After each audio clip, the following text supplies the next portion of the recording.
Lundi 1er mars, démarrage effectif de la vaccination contre la maladie à coronavirus en Côte d'Ivoire.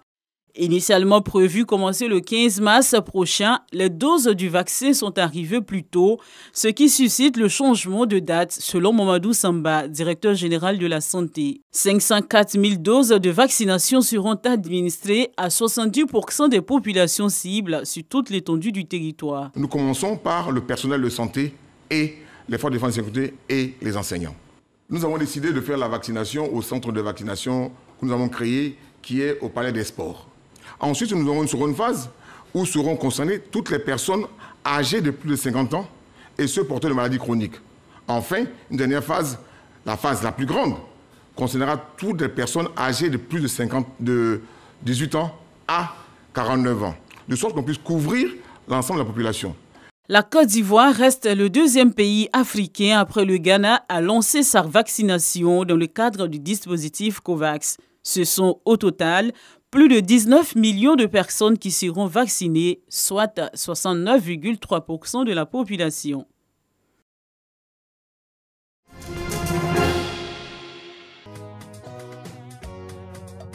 Grand Bassam, plaque tournante du tourisme balnéaire sur cette plage quasi déserte, une seule ombre profite de la brise marine. Nous sommes vendredi, un jour d'ordinaire, de grande affluence. J'aime être au bord de l'eau, ça me profite parce que dès que j'ai un petit souci, juste me retrouver au bord de l'eau, ça m'aide à dégager. En tout cas, je me retrouve, on dit quoi, restaurée. À quelques encablures de là, le village de Mondoukou, aussi réputé pour son attrait touristique. Dans cet hôtel juxtant la mer, deux amoureux comptant fleurettes.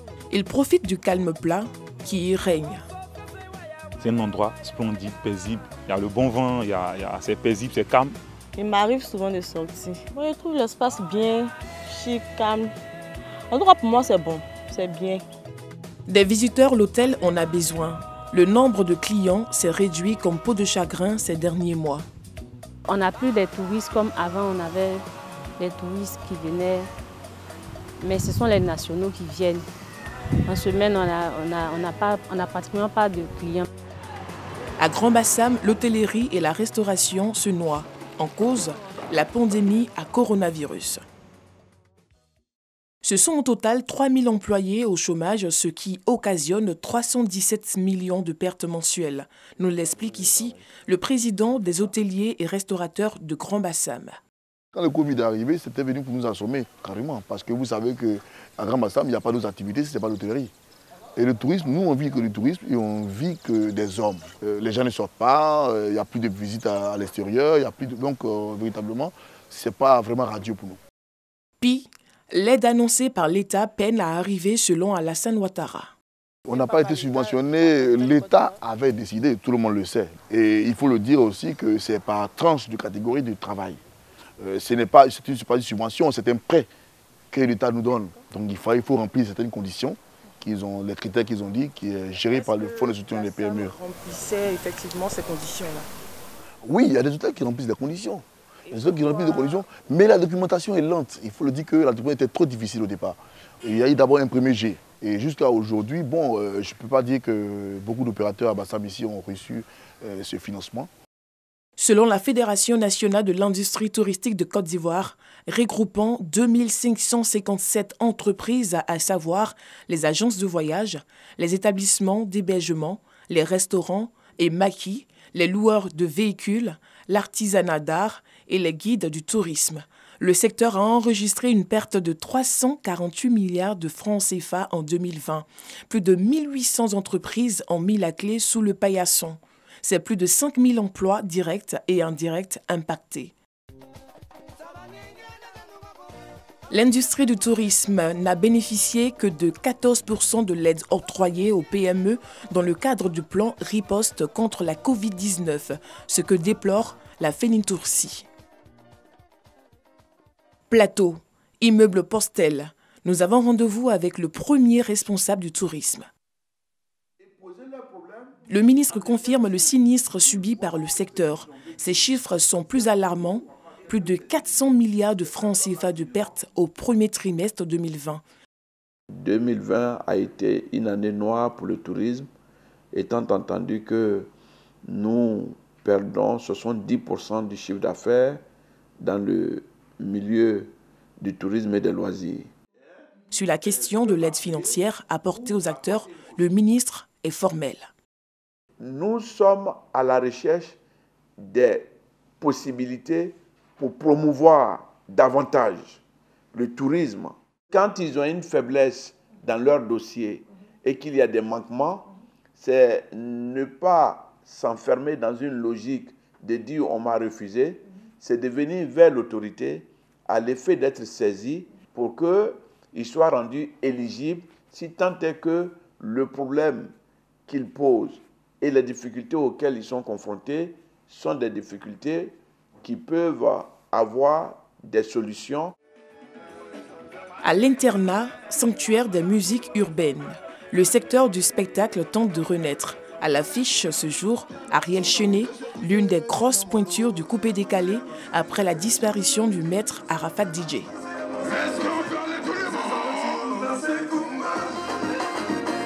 Aimé Zébier, propriétaire de l'espace, a mis les bouchées doubles. Objectif, tourner la page des mois de galère occasionnés par la pandémie. Cet espace, c'est un espace qui emploie entre 60 et 70 personnes. Et 70 personnes sans activité, vraiment c'était véritablement pénible. Et Dieu merci, les choses sont entrées en ordre. À l'internat, tout le monde le sait, c'est entre 1500 à 3000 personnes avant la Covid. Et puis après, la Covid est arrivée. Comme on l'a dit, l'espace était fermé. Et quand c'est fermé, ça veut dire qu'il n'y a personne. Voilà, et puis bon, après, il y a eu comme ça la réouverture. Ça a été vraiment timide parce qu'il fallait respecter parce que toutes les mesures, barrières. Aujourd'hui, bon, c'est un peu allégé et le monde commence à revenir. Le secteur des spectacles et de la nuit enregistre 500 établissements affiliés au MOPEN, le mouvement des opérateurs économiques des établissements de nuit et de débit de boissons. Selon son président Serge Brie, le secteur a enregistré 15 milliards de pertes rien qu'en 5 mois. Il doit son second souffle au plan de riposte gouvernemental qui a injecté plus de 11 milliards de francs CFA en prêts et en subventions, soit 4,2 milliards pour le secteur de l'informel et 1,5 milliard pour les PME. Les promoteurs de spectacles, longtemps restés sans activité à cause de la Covid-19, ont pu, pour les fêtes de fin d'année, organiser plusieurs concerts de haut niveau dans la capitale économique. Les mélomanes ont pu renouer avec l'ambiance des salles et vibrer au rythme des sonorités musicales de Gims, Fally Ipupa, Sanguila et Nino. Victimes également de cette pandémie, les agences de voyage avec la fermeture des frontières terrestres et aériennes en mars 2020. Conséquence, plusieurs agents mis au chômage technique. Moi, j'ai été très peinée de passer dans les rues où il y avait des bureaux comme nous qui aujourd'hui n'existent plus. C'est très touchant d'entendre des prestataires quand on appelle « Est-ce que votre résidence est toujours là ?» Non, on a libéré l'appartement, non, on a libéré la villa parce que bon, on ne pouvait plus assumer ces charges-là. Le secteur du tourisme a payé un lourd tribut à la pandémie à coronavirus. L'avènement d'un vaccin est porteur d'espoir. Au ministère du Tourisme, l'on pense déjà à l'après-Covid et ses exigences de relance du tourisme avec le projet Sublime Côte d'Ivoire. Plus que jamais, nous sommes persuadés que Sublime Côte d'Ivoire est la réponse à cette crise sanitaire qui a mis à genoux bien des économies. Il y a à voir et à revoir avec la Côte d'Ivoire parce qu'il y a des choses qu'on ne peut trouver ailleurs qu'ici. C'est l'authenticité africaine au plan culturel, au plan artisanal et au plan de la faune et de la flore, que dis-je, au plan de la biodiversité.